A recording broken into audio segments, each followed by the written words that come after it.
Are you ready for FactBeast? We've got an unbelievable amount of facts to share.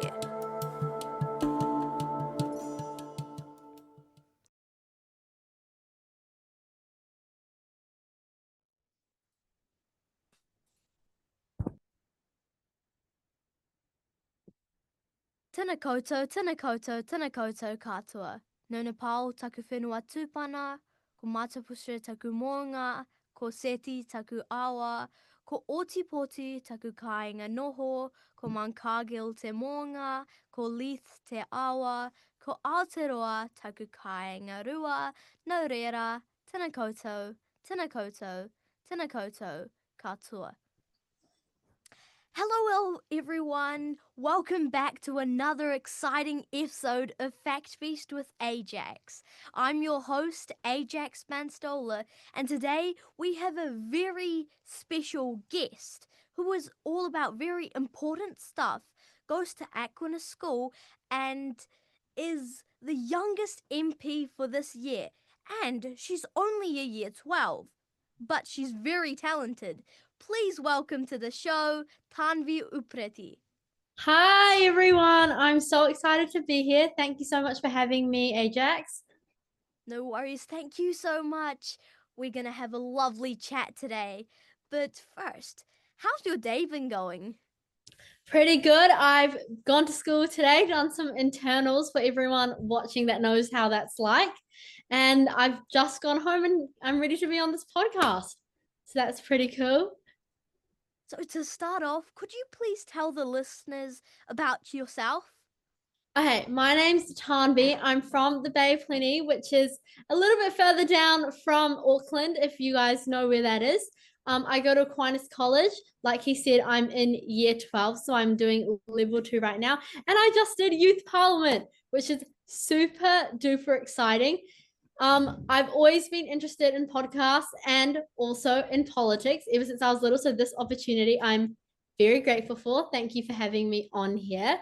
And yeah, I love debating. I love doing speeches. I do musical theatre and drama as well. So youth parliament was right on the spot for me. And I love living here. So representing Bay of Plenty is pretty cool. Thank you so much. It's wonderful to hear about yourself. And could you please tell us about your journey from Nepal to New Zealand? Well, I was actually born here. So I was born in Auckland. So I'm a first generation Nepali and my parents are from Nepal. So that's pretty great. I don't have much of a journey since I was born here, but I've just gone back and visited last December and I just got to see everything there. And I hadn't been there since I was in like year 5. So it was a really great trip around. Wow, you must have enjoyed it. Yes, definitely. Did you have some cool memories? Yes, we went to Mustang, which is like all the mountainous areas in Nepal, and we were going to do base camp, but unfortunately there was an earthquake and we weren't quite ready for that, but we did a full-on tour. I was there for like months, so it was pretty exciting to go back and just see everything there and everything. It was just really nice. That seems really cool. So, many of us might just figure it out that she is the youngest MP for this year. And could you please tell us what a youth MP actually does? So, a youth MP, being a youth MP, I'm kind of like the sidekick for Tom Rutherford, my MP. So, he's the MP for the Bay of Plenty Electric, and I have been chosen by him to be his youth MP. So, I'm like a mini version of him. I go around to different events with him, and I basically represent all of the youth in the Bay of Plenty. So, when things like bills come to table and legislative ideas in Parliament, I get to tell my perspective on that from my community to my MP and into the House. So that's kind of what I do. But I do a lot of different things as well. I go on parliamentary video calls with MYD. So we look at different resources and different things happening. And we basically just give like our personal response to what's happening in Parliament. That's very cool. Being a mini version of someone so cool is, well, very cool. Yeah. So you just said that you had a youth parliament, and it was a really good experience hearing from your joy. So, how did you feel before and after your 3 minute general debate speech? And for those of you who don't know, yes, she did a 3 minute general debate speech. Yeah, so being in the chamber was really nerve-wracking, but throughout my 3 days at Parliament these holidays, we were around so much that I just felt so comfortable in the space already. So I was a little nervous before my speech. Like, it's in Parliament, you're going to be. But watching all of the beautiful youth MPs who went before me, it just made me feel very welcome in the environment. And I did my speech. I went up there. It was in the beginning, I was literally shaking because I was so scared to do it. But then after that, I was completely well and I went through with such good flow. And so I've heard from all the MPs who've given me feedback. And then after, I was just at peace. But I really, really miss it because we're being a youth MP is cool, but the 3 minutes that we got to do, I just wish I could have gone there for longer. But it was a really great experience. I totally understand it because just a few days ago, I actually had a speech myself. It was for my college's open night, and as you said before, really nervous, shaking, but after, yeah, I'm the cool kid, everyone. That's how we feel. So, does being the youngest MP for this year feel different than the Tanvi before? That's a really good question. I don't feel different per se, but I feel like I've gotten a lot more confident from the experience. And being the youngest, I definitely did miss out on some of the social cues and the culture of being a youth MP as everyone else was basically 18 already. And I was just a little 16-year-old. But overall, I feel it's just very empowering to have gotten this opportunity so young. And hearing all the other youth MP stories on how they got there and how many people they submitted to and everything, it was just like, wow, I really got picked to represent my community when people had to go out and do so much more for the same opportunity. So it felt very fulfilling. But being the youngest, it was different to being like the same age as everyone else because my experience was like a little bit different than everyone else's. But at the end, it was still really cool. And my MP, Tom Rutherford, he's the youngest MP in our government. I Wow. know. So I'm the baby MP of the baby MP. So that's just a full round circle. And he was also a youth MP. So when he was in year 12, so I sat in the exact same seat he sat in and did his speech. So it's like full circle moment. Well, that means that you're just following in his footsteps like all along. And there was a 2 day event which was organized for youth MPs, and it gave 143 young and talented New Zealanders the first hand look at political process in the parliament. And so what was the take home message from that event? That's a really hard question. I feel like there were so many different things that we got to experience where there isn't one certain message that I took home from it. But with everything, which I'm so sure the audience and the viewers have seen that's happening on social media with all the censorship articles and things coming out, the one thing that I really took from this is that the privilege that we have as youth MPs and the privilege that we have as being young rangatahi in our communities, because the world was a lot different for people who've came before us and all the challenges they've had to face, and we've kind of gotten an easier way through it. So that's kind of the message, is that just be careful with your privilege and know how to use it right. That is a very good take home message. And Tanvi is right. Um, Generations above us, it was harder for them. But now it's we have a privilege. We have stuff like technology, medicine that our parents may not have had. And so we need to use these privileges to our benefits, not use them for granted. So, what are your future plans or goals working in this industry? Okay, so when I'm older, I'd really love to go into diplomacy. Right now, I'm in year 12, which means I'm going towards the end of my high school era. But once I go to uni, I do want to do public policy, international relations, and poli-sci, so political science, and hopefully become an ambassador. I really want to become the ambassador to Spain, which is a very long shot goal right now, but we'll see in the future. But I do want to go into diplomacy and hopefully at the end of the day become an MP, just like my MP, Tom Rutherford. So it's a very long, fulfilling plan, but hopefully it works out for me. The plan seems very long but very interesting to me, and I hope it works out. What's one thing, well, people normally misunderstand about us a lot? And what's one thing that people normally misunderstand about your role as a youth MP?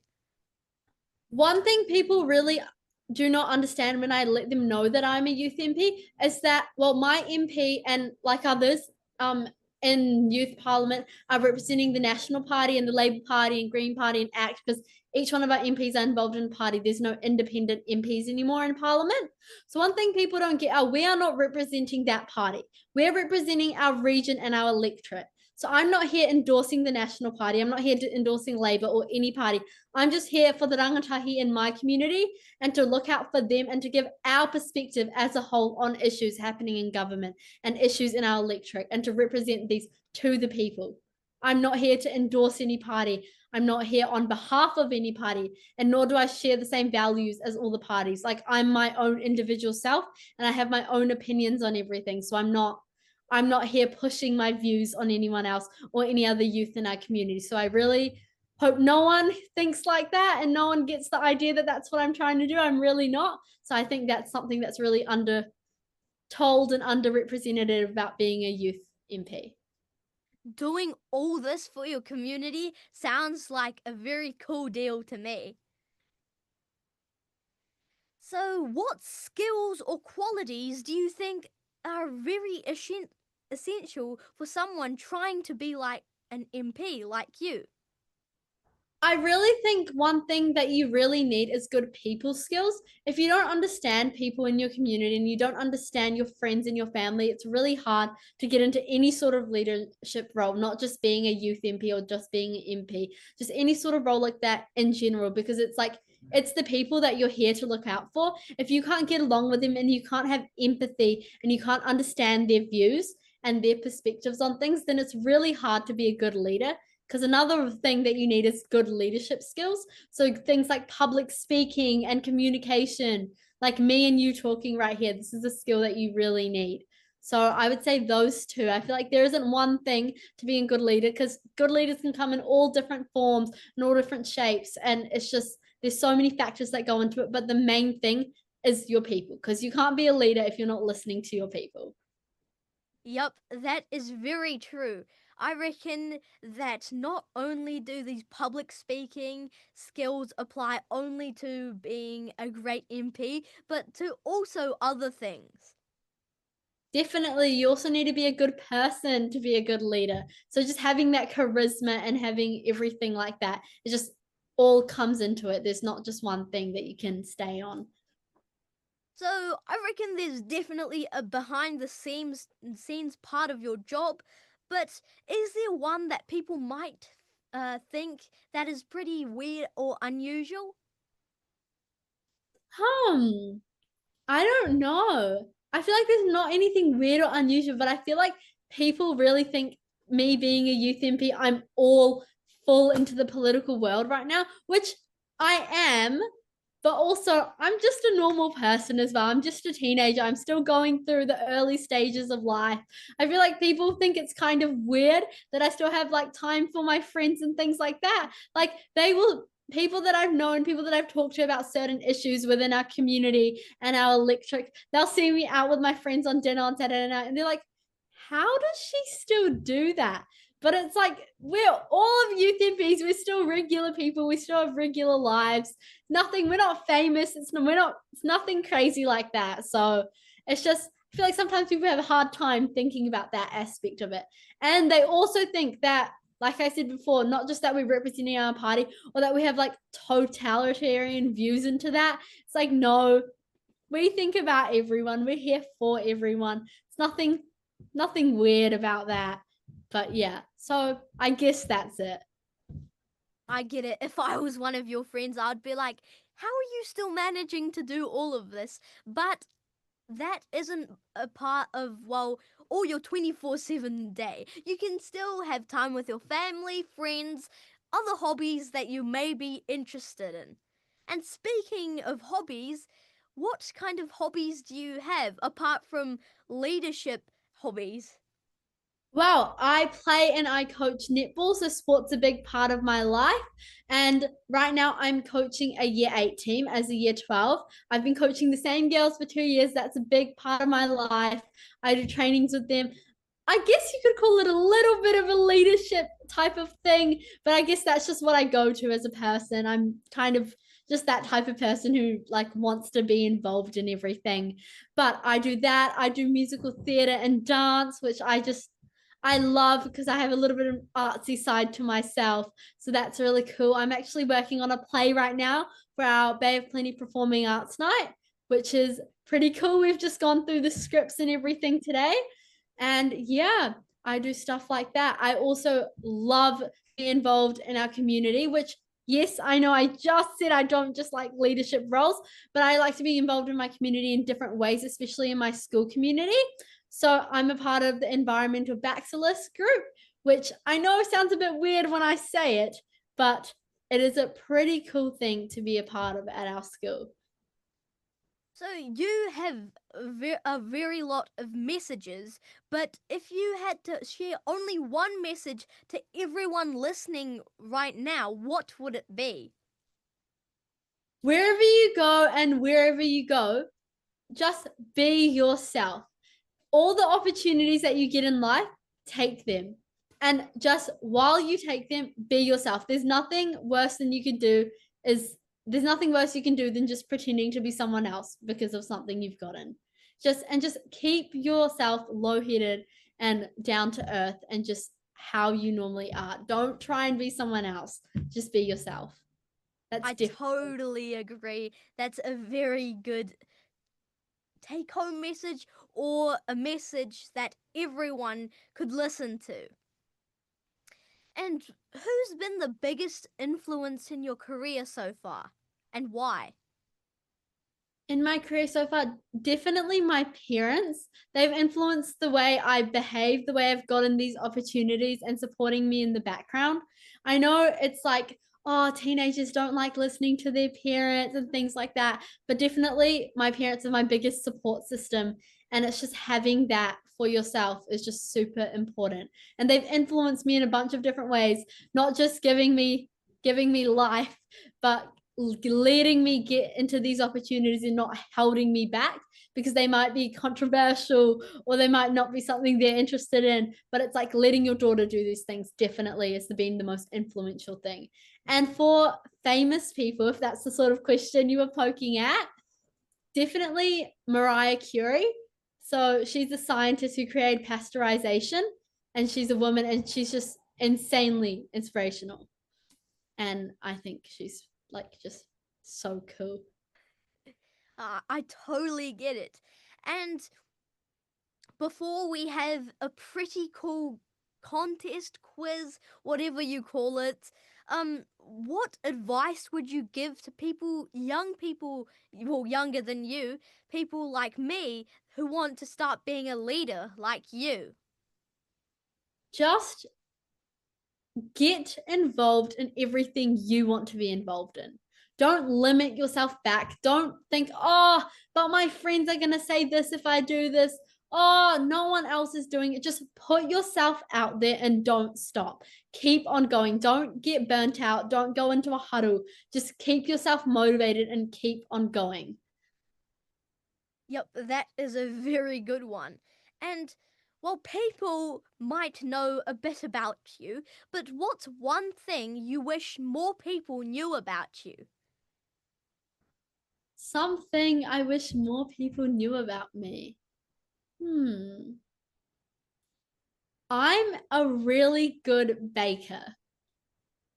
I know I won a primary school baking contest, which I know back in primary school 6 years ago, a really long time. But when everyone thinks about me, they think I am a terrible cook and they think I can't do basic home skills. But I promise you, I am an amazing baker. And not to gas myself out a bit too much, but I think if someone has my creme brulee, they will understand what I'm talking about. Cool. I wish I could try your cream brulee, but there's no time for eating. And you are 16 right now, correct? Yes. So if you could go back 10 years when you were 6 and give yourself advice, what would it be? To be brave. When I was little, I was very talkative, but I was also shy at the same point. So just be brave and just speak up on what you want to speak up about. If there's something you don't like, don't keep it hidden. Don't like be scared of what other people might think. Just be brave. Yep, I totally agree. And how do you stay motivated on tough days when things don't go as planned? Personally, for me, I always look at it like at the end of the tunnel, what I do with my life every day is what affects my future. So I like to make every single day count, even if it's just the little things. Because everyone has bad days. Everyone has days where they're tired. Like Yep. today, this morning, I've spent like all day doing internals with everyone who's in high school and knows about NCA. You know how hard that is to get through a day and not even have a break. But it's just know at the end of the day, you're doing this for yourself. And right now, I'm talking about grades because that's just what's relevant in my life right now for me, going in year 12 and being in year 12. But it's just every single thing you do, you're doing it for yourself. If you're doing something negative, you're doing that negative thing to yourself. And I know it's really hard to stay motivated, but you just need to think like you have an end goal for yourself and just keep holding yourself to a standard that you know others would hold to you. That is very amazing. And now the time that you listeners have been all waiting for. It's the quiz contest, whatever you call it. But I like to call it the quick beastly blast. So it's kind of there's 5 questions I'm going to ask you and you have to answer them quickly, but they have to be kind of share. Share.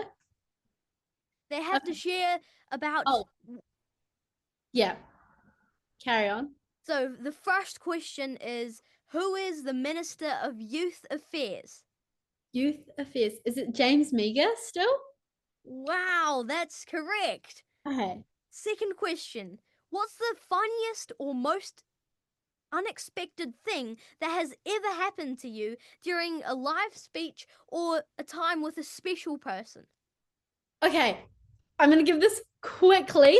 One time I was doing my debate speech for the Chanel Shield competition. My teacher starts crying in the back of it. So I start laughing. And then because I start laughing, the whole audience is very, very, very, very confused on what's happening. And I started pointing at my teacher, and then my teacher ran out of the room because I was pointing at her. But she was crying so hard about something completely irrelevant. And then yeah, that's it. Okay, that was Okay, very long. I'm sorry. if you were to create your dream law that everyone had to listen to, what would it be and why? You have to share your food with everyone. That would be my dream law. And why? Because I think if you're out here buying food for yourself and someone else asks, oh, can I have a piece? You can't say no. Sharing is caring. You have to share. And last question, what's one weird or unique talent that you think nobody knows about you? I can do a scorpion. Wow, that's cool. Yeah. So, I thought I almost lost my flexibility, and this morning I tried it and I was like, okay, but I don't think no one knows I can do that. So okay, that's pretty cool. Tanvi, thank you so much for joining us today. You've shared such an awesome stories. Your dream of working in the parliament, hosting well, not hosting, but talking about yourself. And I hope you enjoyed it. And to your listeners, I hope you guys enjoyed it too. And this is FactBeast with Ajax, where fun meets facts and you become the expert. Thank you so much for having me. Thanks for listening to Bye. FactBeast on Youth Bye-bye. Zone.